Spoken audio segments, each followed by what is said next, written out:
अगर आप भी best stabiliser for AC 1.5 ton के लिए ढूंढ रहे हो तो ये जो अभी आप देख रहे हो यहाँ पे ब्लू बर्ड का जो स्टेबलाइजर लगा हुआ है और ये 1.5 टन का एसी यहाँ पे वोल्टास का लगा हुआ है। तो ये पिछले 3 साल से यहाँ पे लगा हुआ है। तो आपको कौन सा स्टेबलाइजर सबसे बेस्ट रहने वाला है तो सिर्फ गूगल या अमेजन पे सर्च करके आपको नहीं ले लेना, क्योंकि ये डिपेंड करता है कि जो आपका एरिया है, आपके एरिया में किस वोल्टेज वाला स्टेबलाइजर की जरूरत, जिसको लोगों बिल्कुल इग्नोर कर देते हैं। अगर आपके एरिया में लाइट कितनी रहती है, वोल्टेज कितनी रहती है, उसके हिसाब से आपको फाइनल जो है वो डिसाइड करना होता है क्या इससे भी बढ़िया अवेलेबल है मार्केट में। क्योंकि जो हमारी रिक्वायरमेंट थी, हमारे एरिया के हिसाब से हमारे लिए बेस्ट बैथ है, जिसको हमने ऑनलाइन अमेजोन से ऑर्डर करा था।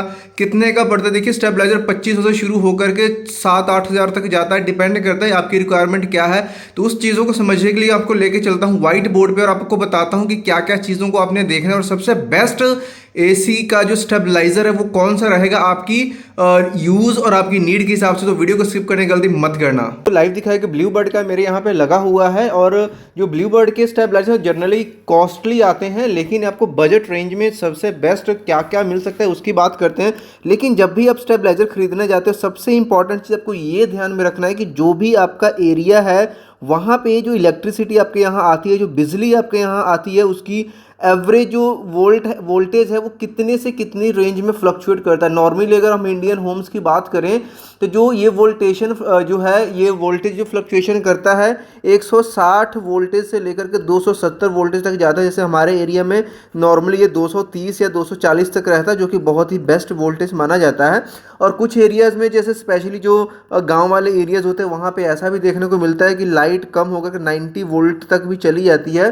तो इस केस में बहुत सारे एसी हैं जो वो काम नहीं कर पाती। तो स्टेबलाइजर का काम क्या होता है कि अगर वोल्टेज कम हो रहा है तो इस वोल्टेज को उठाकर 90 वोल्टेज को उठाकर वो कहाँ तक ले जाए, जितना आपके एसी को ज़रूरत है। अगर उसको 220 ज़रूरत है, वो 220 तक ले जाने की वो कैपेसिटी रखने वाला होना चाहिए। नॉर्मली जो आप स्टेबलाइजर ले लेते हो मार्केट से, जो या फिर दुकान वाला आपको थोप देता है, उनकी जो कैपेसिटी जनरली चलती है वो ये रहती है कि वो 180 से लेकर के 240 250 तक ऐसा रहता है। कईयों का 190 से शुरू होता है और कुछ एक ऐसा होता है कि वो 130 तक लेकर के जाता है। यानी कि जो जितना कम वोल्टेज से लेकर के उसको ऊपर तक मैनेज करेगा, यानी लाइट कम हुई फिर भी जो स्टेबलाइजर है आपके एसी को चलने की पावर देगा, सक्षम देगा, वो उतना ही कॉस्टली होगा, उतना ही महंगा होगा। अब अगर आपको नहीं पता है कि आपके एरिया में कितनी रेंज रहती है, उसकी वोल्टेज क्या रहती है, कोई दिक्कत वाली बात नहीं है।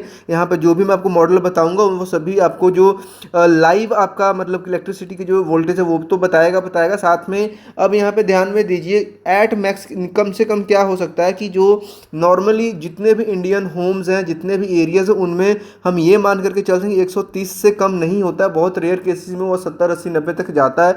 जनरली जो स्टेबलाइजर है वो 190 से शुरू होते हैं। तो एज पर योर बजट जो सबसे बेस्ट, यहाँ पे आपको दो स्टेबलाइजर बताने वाला हूँ।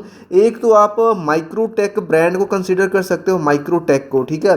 माइक्रोटेक यहाँ पे एक मॉडल आपको मैं बताऊँगा, EM करके है, EM 4160 या 4170, दोनों में से ये जो दोनों मॉडल ऑलमोस्ट सेम है।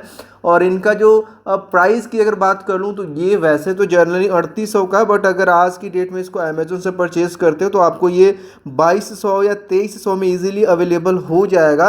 और रेटिंग की बात करूँ तो यहाँ पे 12,000 प्लस रेटिंग है, अच्छी खासी रेटिंग है। अब इसकी खास चीज़ें यहाँ पे क्या है, एक तो देखिए 3 साल की वारंटी के साथ आता है। भाई 3 साल तक इसमें कोई प्रॉब्लम नहीं आएगी, वैसे जनरली इनमें आता नहीं है। माइक्रोटेक बहुत ही रिनोन्ड ब्रांड है जो स्टेबलाइजर बनाता है, और ये 1.5 टन एसी के लिए सबसे बेस्ट है। ये कितनी रेंज पे काम करता है, अगर आपकी वोल्टेज 160 तक आती है तो भी ये 160 से उठा लेकर के 285 वोल्टेज तक ये ले जाएगा, राइट। अब यहाँ पे थोड़ा सा आपको ये लग रहा है कि 160 अगर हमारे घर में 130 पे चली गई तो ये काम नहीं करेगा। इसके लिए जो आप दूसरा वाला बताऊंगा ना वो महंगा बैठने वाला, but generally this is the sufficient.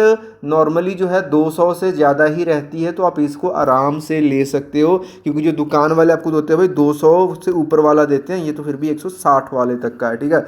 दूसरा आप जो ब्रांड कंसीडर कर सकते हो, वी गार्ड का VG400, वी गार्ड का VG400 आता है 1.5 टन एसी के लिए। बहुत ही ये भी कमाल की चीज़ है, और ये आपको तकरीबन 2000 के आसपास मिल जाएगा, अदरवाइज़ ये भी 3000 का है। इसमें भी आपको 3 साल की वारंटी मिलता है, और इसमें क्या है, जो रेंज है वो 170 वोल्ट तक चलता है। 170 वोल्ट तक की इलेक्ट्रिसिटी को उठा करके क्या करेगा ये, मतलब 270 तक मैनेज करेगा। यानी कि अगर इलेक्ट्रिसिटी बहुत 270 तक है तो कर लेगा मैनेज, है ना। यानी 170, ये इससे थोड़ा सा मतलब कम पावरफुल इसको बोल सकते हैं। अब कुछ ऐसे मॉडल्स की बात करते हैं जो कि आपका बहुत ही हैवी ड्यूटी वाले हैं, जो कि बहुत कम वोल्टेज से लेकर के ऊपर तरफ जाएंगे।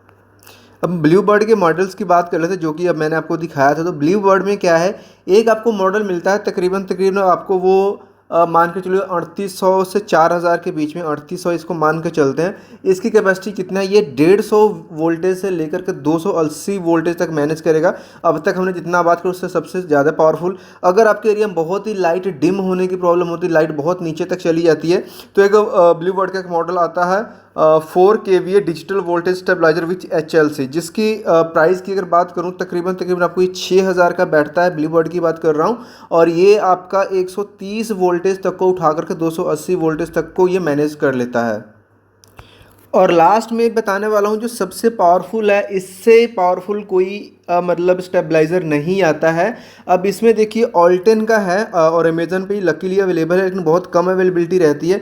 और इसमें जो आपका बजट है, आप ये मान कर चलो 6600 के आसपास का ये पड़ेगा, जिसकी पावर इतनी है कि भाई ये आपका 90 वोल्टेज को भी मैनेज करके 280 वोल्टेज तक को ये मैनेज करता है। तो कोई ऐसा एरिया गांव का जिसमें लाइट बिल्कुल डिम रहती है, ऑलवेज कम रहती है, वो उसको भी मैनेज करेगा, प्लस लाइव रीडिंग आपको ये देते रहेगा। ये भी 3 साल की वारंटी के साथ आता है। तो इन सब में से आप कोई चूज़ कर सकते हो। अगर आपका नॉर्मल दिल्ली वगैरह से हो, पंजाब से हो, नॉर्थ साइड से हो, तो आपका यहाँ पे माइक्रोटेक वाला सही बैठने वाला है।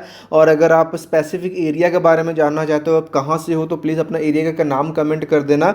मैं गूगल वगैरह में देख करके आपको रेकमेंड कर दूंगा कि आपको कौन सा वोल्टेज वाला सही रहेगा आपके एसी के लिए, क्योंकि ये भाई कोई दुकान वाला नहीं बताएगा, जो दुकान वाले के पास पड़ा वो वही चिपका देगा। बाकी इन सभी के जो डिस्क्रिप्शन में आपको लिंक प्रोवाइड कर दूंगा, वहाँ से जा करके रिव्यूज़ सर्चेस चेक करके ऑर्डर कर लेना, सबसे बेस्ट है। और ऑफर्स चल रहे हैं तो इस चीज़ को मिस मत करना। अब देखिए ये कैसे काम करता है, थोड़ा सा इसको हम समझ लेते हैं कि जो हमारा 1.5 टन का एसी होता है ना, 1.5 टन का एसी यूजुअली ये कितना 4 से लेकर के 5 एम्पियर को कंज्यूम करता है। और वोल्टेज कितना लेता है, वोल्टेज लेता है 1500 से लेकर के 2200 की वोल्टेज ये खाता है, राइट। तो हमें स्टेबलाइजर जो चूज़ करना होता है, कम से कम जो सही है वो 4 से 5 किलोवाट एम्पेयर वाला चूज़ करना होता है, ताकि जो हमारी एसी की फंक्शनिंग सही रहे। और स्टेबलाइज़र वो ऐसा होना चाहिए जो कि क्या करे, मतलब लो हाई को कट करे, लो अगर हाई एकदम से हुआ उसको कट करे, डिले करे, चीज़ों को मैनेज करे, राइट। ताकि ये चीज़ों को मतलब है कि हमारे एसी को ख़राब होने से बचाए, उसके कंप्रेसर को, उसके पीसीबी को ऊपर लोड ना आने दे, और इसकी लाइफ को बढ़ा सके, एसी हमारा स्मूथ चलता रहे। कई बार एकदम से लाइट कम होती है, एकदम से तेज़ हो जाती है, इन सब चीज़ों से स्टेबलाइज़र हमें बचाता है, यानी स्टेबलाइज करता है इलेक्ट्रिसिटी को और अपने आप तक ही सीमित रखता है अगर कोई अप्स या डाउन्स होता है। और जब कुछ सेकंड्स वेट करने के बाद ये हमारे एसी को सप्लाई भेजता है, और अगर एकदम से कुछ ऊपर नीचे होता है तो स्टेबलाइजर उसको अपने लेवल तक ही क्या करता है, इसको मैनेज कर लेता है। ये जो झटका होता है हमारे एसी तक पहुंचने नहीं देता है। और बिल्कुल ही कुछ होता है तो भाई पहले स्टेबलाइजर की लाइट जाती है, आती है, उसके बाद में हमारे एसी को सप्लाई मिलती है, जिससे कि एसी की फंक्शनिंग बढ़िया रहती है। तो उम्मीद करता हूँ काफ़ी सारी नई चीज़ें आपने सीखी होंगी और आपको ये भी पता चल गया होगा बेस्ट स्टेबलाइजर आपके लिए कौन सा रहने वाला है। कोई डाउट क्वेश्चन कमेंट बॉक्स में आ जाए। मिलता है नेक्स्ट वीडियो, तब तक के लिए बाय बाय।